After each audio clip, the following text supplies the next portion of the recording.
David Grusch's story will be included in the House Oversight Committee's hearing on UFOs and U.A.P. either later this month or very soon. And there's other interesting, juicy bits as well that have come out and that David Grusch has talked about. So get in here. This is Jack with Cosmic Road. I talk about UFOs and the paranormal. Please hit like, please subscribe, share on social media, and let me know what you think in the comments below. Okay, here's one thing that David said that jumped out at me. Let's listen to him speak about this. I find it very concerning from a transparency perspective that all that the department has declassified were those 3 famous videos. There are more concerning videos that left me with a lot of questions, yeah. Concerning videos, that's really an interesting turn of phrase. You know, we've heard Lou Elizondo talk about how there are very long videos of UFOs and U.A.P. that he saw that he thinks should be released.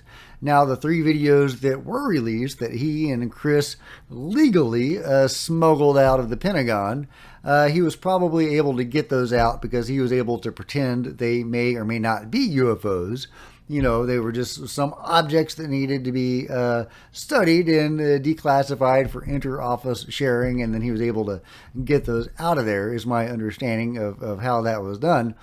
And if they had been very anomalous objects, he would not have been able to do that. He wouldn't, you know, they wouldn't have allowed those out. They would have been obviously UFOs.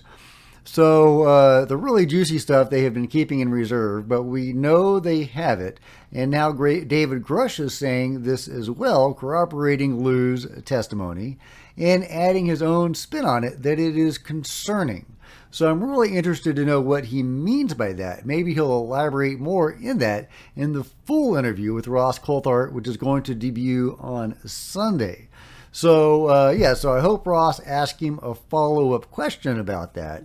We'll see. But David also talks a little bit more, and there's some interesting information about how his story is going to be presented at the House Oversight Committee hearing. And just for those of you that don't know, a lot of people have lost faith in the Senate. Gillibrand and Rubio and Ernst and those people who have been leading the way on the UFO UAP topic, interacting with Dr. Sean Kirkpatrick, etc., for example, in the recent hearing. Those senators did not ask, Gillibrand and Ernst did not ask any interesting questions or push back on Kirkpatrick at all. For example, when he says there was no evidence of ET craft or even craft that could defy the known laws of physics. No pushback at all. So what's going on there? We know that they now know the names of the programs, the UFO programs, reverse engineering programs, as well as the locations of these programs, the locations of the actual physical craft. So why aren't there senators on top of a UFO right now with a live press conference on world TV, 24 hours a day, saying, hey, this is a UFO, this is disclosure? Because we know the Congress knows this now. So people have lost faith in the Senate, and Tim Burchett and others have as well. So now it may be up to the House of Representatives to lead the way on UFO disclosure. And Tim Burchett is going to be a part of that, and he speaks in this segment. The House Oversight Committee is led by Comer. I don't know his stance on UFOs and UAP, so I guess we'll get some insight into that in the days ahead. But anyway, here's the clip. Here on Capitol Hill, lawmakers told News Nation First that soon there will be hearings to look deeper into the UAP reports, unidentified aerial phenomenon, and those hearings will include Grusch's story. Congressman Tim Burchett, one of 2 House members who will lead that probe, says he doesn't believe military intelligence is open about all it knows to the public or to Congress. You have an aircraft that is being chased by military, our best pilots in the world, bar none, and they're defying our laws of physics. We've got something in our airspace that our military does not control. Senator Mike Rounds, who serves on the Armed Services Committee, says some of what Grusch revealed is concerning and, if accurate, should be considered a potential threat to national security. It's something that you have to be aware of. You can't take it lightly if there's a suggestion that there's a technology that we're not familiar with. Now, when he says they could be a threat, many people will say, oh, well, this is the false flag, right? They're saying it's a threat, you know, look over here, when really we're going to be taking over the world or something over here. And, you know, it's always good to look out for that, because there certainly is government misdirection. However, it's also important to note they continue saying it's a threat because that's how these programs get funded.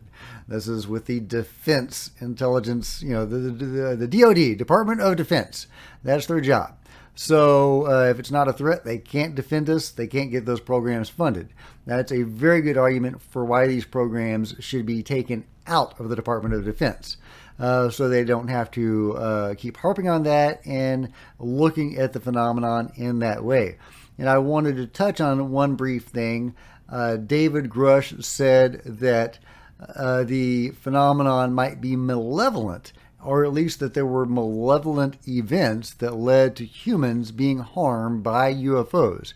I did want to briefly offer the pushback, because I don't want to spread the fear narrative and the threat narrative, that in all of the cases that I know about where UFOs have fired on pilots in military aircraft, it was when those aircraft were pursuing or trying to intercept or otherwise annoying a UFO. Now, did those pilots need to be killed? No, of course not. I'm not sure if that can be defended, but those objects were acting in a defensive way and sending a clear message to the military not to mess with them.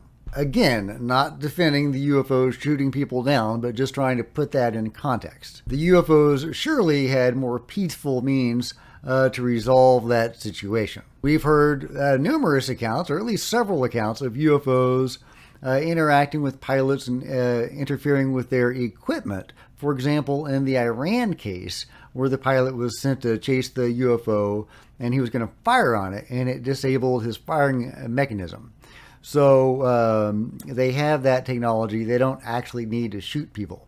So, you know, there is that. Also, there are many, many cases of UFOs and their occupants interacting peacefully and positively with human beings, teaching them things and healing them.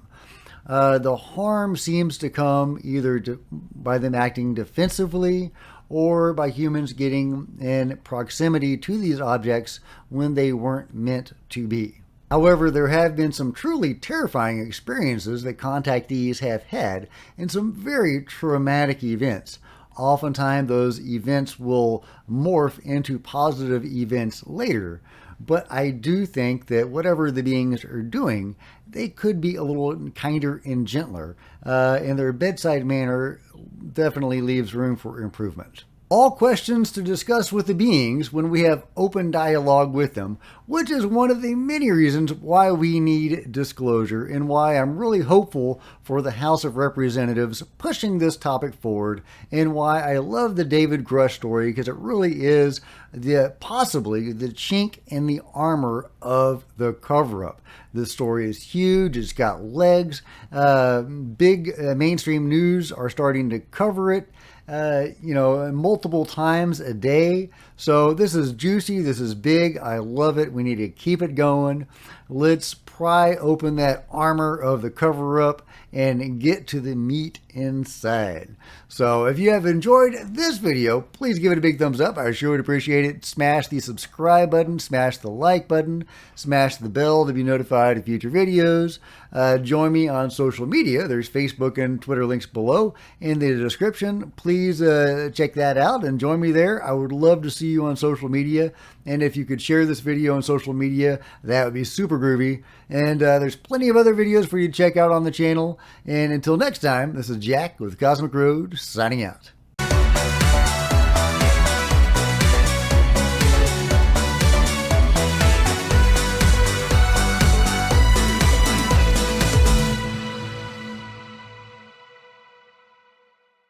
Oh, and there's this. By the way, someone else who's familiar with sending things up to space, Elon Musk, weighed in saying simply, I have seen zero evidence of aliens. For what it's worth, So there you go. Elon has seen no evidence of aliens, so I guess case closed? What do you think?